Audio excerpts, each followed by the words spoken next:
It's the smallest state in the Midwest, but Indiana has made a sizable impact on the landscape of modern sports. Each May, it's the scene of the greatest spectacle in racing, the Indy 500. Since 1984, it's been the stomping grounds for the football Colts, winners of Super Bowl 41 back in 2007. And before he was the home run king, Hank Aaron had an apprenticeship right here as an 18-year-old playing for the Negro League's Indianapolis Clowns in 1952. Don't forget, man, today's the day we're gonna win. What do you say, man? Fight, fight, fight, fight, fight. It's the home of the proud tradition of the Fighting Irish, and it lives in a perpetual state of hoops. From Larry Bird's roots at Indiana State to Bob Knight's reign at IU. The birthplace of John Wooden's basketball genius and the memorable tale of Milan High School, a championship run that inspired a Hollywood story in the 1986 classic, Hoosiers.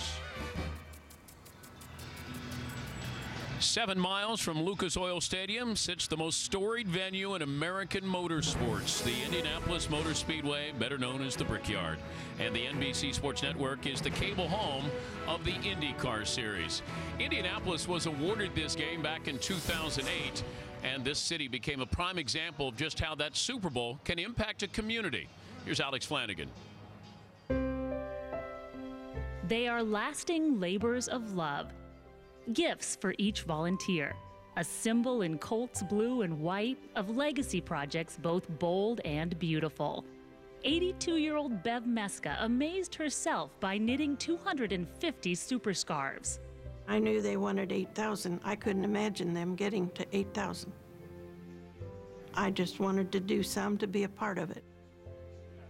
In Indianapolis and across the state, winning the Super Bowl bid was not an end in itself, but a beginning, a catalyst to dream of things that never were, and ask why not? Why not construct a gleaming $11 million youth center? Why not engage the boundless energy of 17-year-old Gigi Cabello in a sweeping environmental initiative, First and Green? Why not rescue a forgotten neighborhood by raising a remarkable $150 million? In the redeveloped Near East Side, Valerie Davis, once homeless, is a condominium owner at the newly built Jefferson Apartments, just a few miles away from the site of today's game. It means the world to me to be able to have my own space like this. It's like the all-American dream. This is also an individual story of resurrection, the story of a mother able to overcome mental illness and win back custody of her daughter, Courtney. I did not want her to know that I ever stopped, and I always get on crying. I'm sorry. I always wanted to keep trying to get her back, so. The Super Cure, another life-changing project backed by the host committee, spotlighted the world's first and only breast tissue bank. Groundbreaking science that may lead to the cure and even prevention of breast cancer.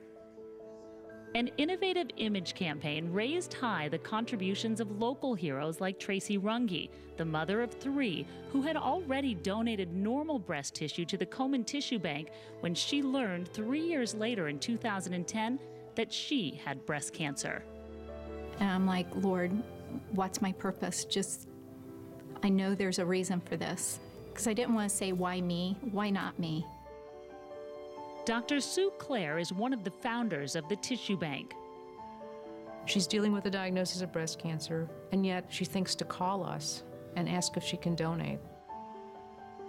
The doctor asked me if I had any idea what I had done today, and I said no. And she told me I was the first person in the world to have ever donated both healthy and cancerous tissue. The Chase Near East Side Legacy Center was built in conjunction with the NFL as part of the Super Bowl commitment. But no city has ever produced a sports and educational facility as comprehensive as what has been done here. Joe Matthews, longtime community activist, was a force behind the project. Making things happen in our community is not easy. When you see it happening, it's tears of joy as opposed to tears of pain. This is my inspiration in the form of a person. This is my 12-year-old great-grandson, Ben. I'm a lung cancer survivor. There was unfinished business that I needed to attend to. The achievement we've been able to secure thus far is rather miraculous. This is what I fought for. This is the love of my life. I always tell people when I make something for them that it's made with pure love, because I love doing it so much. Great story from Alex Flanagan. You were part of